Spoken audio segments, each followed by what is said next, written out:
बड़ी बहू, अभी तुम्हारा नाश्ता नहीं बना है। सभी लोग टेबल पर बैठ गए हैं नाश्ता करने के लिए। बस बन गया सासू माँ, अभी लेकर आ रही हूँ नाश्ता। ठीक है, जल्दी लेकर आओ। पता नहीं क्या करती रहती हैं सुबह से। मैं भी अकेले कितना करूँ, ये छोटी पता नहीं कहाँ रह गई। अभी तक इसका शादी का खुमार उतरा नहीं है लगता है। शादी के 2 महीने हो गए, उसके बाद भी महारानी जी किचन में आती नहीं है, ना ही किसी काम में मेरी मदद करती है। आज तो मैं उससे पूछ कर ही रहूंगी कि आखिर ऐसा कब तक चलेगा, कब तक वो आराम करती रहेगी। सासू माँ। हाँ बोलो। सासू माँ, आखिर मुझे ये बताइए कि छोटी कब तक आराम करती रहेगी। मैं अकेले सारा दिन कितना काम करती रहूं सासू माँ। अरे तो क्या हुआ, वो अभी नई नई है, काम करने से तू पतली थोड़ा हो जाएगी। हाँ? और वैसे भी आज मैंने उसको नाश्ता करते हुए नहीं देखा। क्या बात है, तुमने उससे कुछ कह दिया क्या? अरे नहीं सासू माँ, मैं क्यों भला उससे कुछ कहूंगी। आप ही कैसी बातें कर रही हो। तो उसने नाश्ता क्यों नहीं किया? पता नहीं सासू माँ, अब वो ही बता पाएगी कि उसने नाश्ता क्यों नहीं किया। बहू, तू उसकी जेठानी है, तू पूछ नहीं सकती उससे कि उसने नाश्ता क्यों नहीं किया। या तो उसकी तबीयत खराब होगी, जाके उसके कमरे में पूछ लो। हाँ, अभी हूँ क्या कर रही है, जाके पूछेगी भी। अब मैं उसके कमरे में जाऊंगी तो अच्छा तो नहीं लगता ना कि जेठानी के रहते हुए सास को छोटी बहू के कमरे में जाना पड़े। अभी वो नई नई है। ठीक है सासू माँ, पूछती हूँ। बिना कहे तो कोई काम ढंग से नहीं कर सकती ये, हर चीज मुझे ही बतानी पड़ती है। छोटी। हाँ दीदी बोलिए। छोटी, ये मोबाइल लेकर क्या कर रही है, नाश्ता वास्ता नहीं करना है क्या तुझे? दीदी, आज एकादशी है ना, तो आज मेरा व्रत है, इसीलिए मैंने नाश्ता नहीं किया। मैं पूरे साल की एकादशी का व्रत करती हूँ, तो यहाँ पर भी मैं व्रत कर रही हूँ। आप लहसुन प्याज का खाना बना रही थी ना किचन में, इसीलिए मैं नहीं आई। अरे छोटी, तो तुम्हें बता देना चाहिए ना कि तुम्हारा व्रत है। दीदी, अब मैं क्या ही बोलूं, व्रत में मेरा अलग खाना रहता है, मैं लहसुन प्याज नहीं खाती। अब मेरा नया नया ससुराल है ना, तो मैं सबसे बोलने में झिझक रही हूँ कि क्या बोलूं और क्या ना बोलूं। और किचन में लहसुन प्याज का खाना बन रहा है, तो मैं किचन में कैसे जा सकती हूँ। अब व्रत में मैं किचन को कैसे साफ करके खाना बना सकती हूँ। अरे कोई बात नहीं छोटी, तुम बताओ व्रत में तुम क्या क्या खाती हो, मैं किचन को साफ करके अभी बना देती हूँ।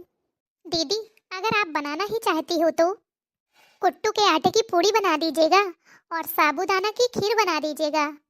और हाँ, मेवे का हलवा तो बनाना मत भूलना। अगर हो सके तो साबूदाने की खिचड़ी भी बना लीजिएगा। ठीक है छोटी, मैं अभी बनाकर लाती हूँ। थैंक यू दीदी।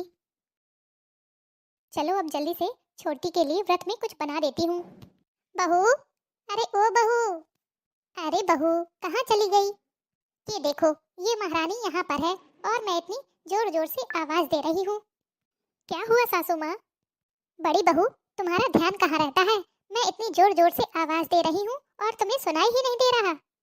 वो सासू माँ, मैं साबूदाने की खिचड़ी बना रही थी ना, तो इसी वजह से मुझे आवाज सुनाई नहीं दी। क्या, साबूदाने की खिचड़ी? बड़ी बहू, तो बहुत चटोरी होती जा रही है। अभी थोड़ी देर पहले सबने नाश्ता किया है, अब तो साबूदाने की खिचड़ी बनाने लगी। अरे नहीं सासू माँ, ये मैं अपने लिए नहीं बना रही, ये तो मैं छोटी के लिए बना रही हूँ। आज छोटी का एकादशी का व्रत है ना, तो उसी के लिए खाना बना रही हूँ। क्या, व्रत का खाना? हाँ सासू माँ, आज उसका एकादशी का व्रत है। सीखो जरा सीखो, अपनी छोटी देवरानी से ही सीखो। आज तक तुमने अपने मन से कोई व्रत नहीं किया होगा, और देखो कितना पुण्य कमा रही है छोटी बहू। तुम तो नवरात्रि का व्रत तक नहीं करती हो, और उसे देखो एकादशी का व्रत रहती है। तभी तो उसे मेरे जैसी सास मिली है। अब मुंह बनाकर क्या खड़ी है? मेरी कुछ सहेलियां आ रही हैं, उनके लिए चाय नाश्ते का इंतजाम करो। ठीक है सासू माँ। हेलो, हाँ माँ बोलो, फोन किया था?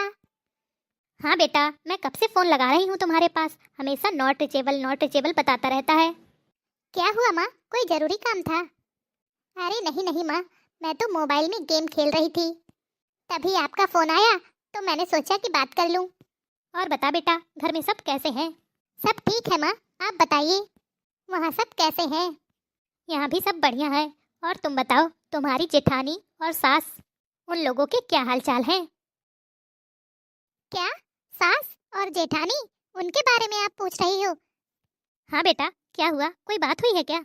सच में माँ, एक नंबर की बेवकूफ जेठानी मिली है मुझे।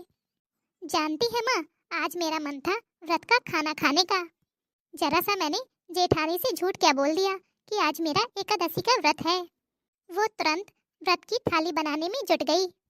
जबकि सासू माँ ने आज चने की भाजी और बाजरे की रोटी बनवाई थी। आपको तो पता है ना, चने की भाजी मुझे बिल्कुल भी पसंद नहीं है, इसीलिए आज मेरा खाना खाने का बिल्कुल भी मन नहीं था। बस माँ, इसीलिए मैंने जेठानी से थोड़ा सा प्यार से बोल दिया कि आज मेरा व्रत है, मुझे व्रत का खाना खाना है दीदी।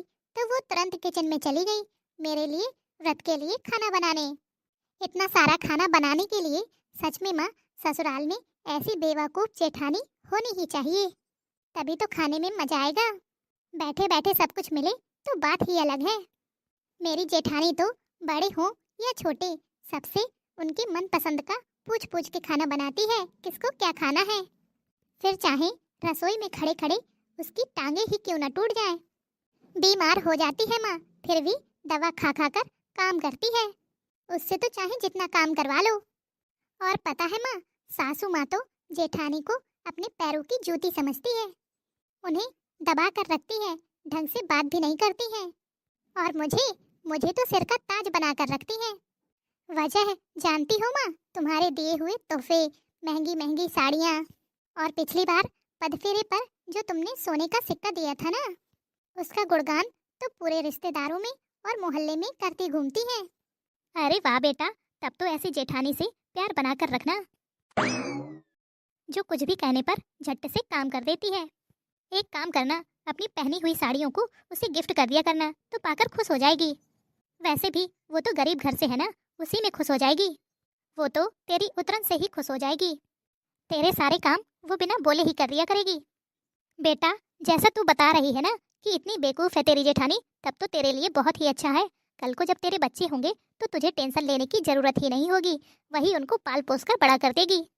मुझे तो सुनकर बहुत अच्छा लगा कि तेरी जेठानी इतनी अच्छी है। बेटा, तू तो अपने ससुराल में राज करेगी, राज। हाँ माँ, सही कह रही हो। आखिर मेरे साथ ही ऐसा क्यों होता है? मैं जिसके साथ अच्छा करना चाहती हूँ वही मेरा फायदा उठाता है। इस घर में आए हुए मुझे 6 साल हो गए। सोचा था अपने व्यवहार से मैं सबको अपना बना लूंगी, सास ससुर को अपने माता पिता और देवर को अपना भाई बनाकर रखूंगी। यहाँ तक कि मेरी कोई बहन नहीं थी, मेरी देवरानी आई तो मैंने सोचा उसे अपनी छोटी बहन बनाकर रखूंगी। सोचा था अपनी बहन के समान देवरानी से अपने सुख दुख बांटूंगी, लेकिन ऐसी देवरानी से सुख दुख बांटना ही क्या। सासू माँ ने तो देवरानी की बड़ाई कर करके उसे हमेशा सिर पर चढ़ा के रखा है, कभी भी कोई काम करने के लिए उससे नहीं बोलती है, हमेशा मुझे ही काम करने के लिए कहती रहती है। किसी ने बिल्कुल सही ही बोला है कि सीधे लोगों को ही बेवकूफ बनाया जाता है। मगर अब और नहीं, आखिर मैं कब तक सहूंगी, आखिर मैं कब तक दब कर रहूंगी। मैं भी तो इस घर की बड़ी बहू हूँ, जो सम्मान छोटी को मिलता है वो मुझे क्यों नहीं। दीदी, दीदी, मेरा व्रत का खाना बन गया क्या? मुझे बहुत भूख लगी है, मुझे तो लगा था आप मेरे कमरे में लेकर आओगी। छोटी, आज तक तो तुमने कोई व्रत किया नहीं, फिर ये एकादशी का व्रत कैसे शुरू कर दिया? अब तुम अगली बार से मेरे साथ ऐसा मजाक कभी मत करना। मैंने व्रत का सारा खाना खा लिया है, तुम्हें ज्यादा भूख लगी हो तो खुद बना लेना और खा लेना। और आज से दोपहर का खाना तुम बनाओगी और रात का खाना मैं बनाऊंगी, समझी? और वैसे भी तुम्हारी शादी को 2 महीने हो चुके हैं, हनीमून भी बना लिया है, अब तुम्हें रसोई में आने से कोई परहेज नहीं होना चाहिए। ये बड़ी बहू को क्या हो गया, इतनी जोर जोर से क्यों चिल्ला रही है? जाके देखना पड़ेगा। बड़ी बहू, ये क्या तरीका है छोटी बहू से बात करने का? बेचारी नई नई है तो तुमने क्या समझ रखा है वो अकेले है?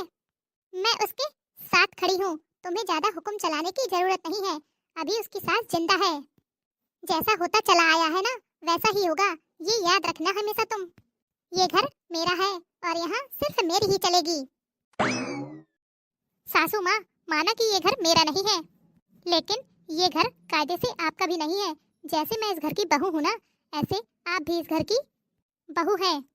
और सभी बहुओं के लिए सारे नियम एक जैसे होने चाहिए। मैं पिछले 6 सालों से इस घर के सारे काम करती आ रही हूँ। अब मेरी देवरानी को भी इस घर के सारे काम करने चाहिए। हम दोनों का काम आधा आधा बढ़ जाना चाहिए। आखिर कब तक मैं ही करती रहूंगी। इसलिए आज से दिन का खाना छोटी बनाएगी और रात का खाना मैं बनाऊंगी। बेटा, देख रहा है तेरी पत्नी कैसे मेरे सामने मुंह चला रही है। बेटा, तू अपनी बीवी को समझा ले, वरना मुझे 2 मिनट नहीं लगेंगे इसको घर से बाहर निकालने में। घर के नियम कानून बदलने चली है ये। माँ, मानो तो सही कह रही है वो। उसकी एक एक बात बिल्कुल सही है।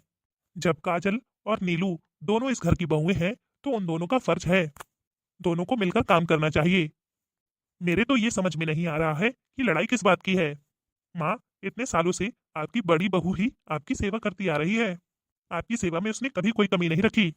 माँ, आप किसी एक का पक्ष मत लीजिए, नहीं तो मुझे ऐसा लगेगा कि आप दोनों बेटों पर ही भेदभाव कर रही हैं। आप अपनी बहुओं के बीच तो भेदभाव रखती ही हैं। और वैसे भी माँ, इस घर की पूरी जिम्मेदारियां मैं ही निभाता हूँ। मोहित जो कमाता है वो 1 रुपए घर में नहीं देता है। उसके बावजूद भी आपने छोटे बेटे और छोटी बहू को आंखों का तारा बनाकर रखा हुआ है। और आगे ऐसा ही होता रहा ना माँ, तो मैं अपनी पत्नी को लेकर कहीं चला जाऊंगा। नहीं नहीं बेटा, अब ऐसा नहीं होगा। आज तूने ऐसा कहकर मेरी आंखें खोल दी। मुझे अपनी गलती का एहसास हो गया है। बड़ी बहू, तुम बिल्कुल सही बोल रही थी। और छोटी तुम आज से अपनी सारी जिम्मेदारियां संभालो, समझी? हेलो दोस्तों, आपको आज की यह स्टोरी कैसी लगी? कमेंट बॉक्स में कमेंट करके जरूर बताइएगा। अगर अच्छी लगी हो तो वीडियो को लाइक और चैनल को सब्सक्राइब करना मत भूलिएगा, क्योंकि आपके एक लाइक और शेयर से हमारा भी मनोबल बढ़ता है। आपने वीडियो को अंत तक देखा, उसके लिए आप सभी का बहुत बहुत धन्यवाद। तो चलिए फिर मिलेंगे आपसे नेक्स्ट वीडियो में। तब तक के लिए खुश रहिए, अपना ख्याल रखिए और दूसरों को प्यार बांटिए।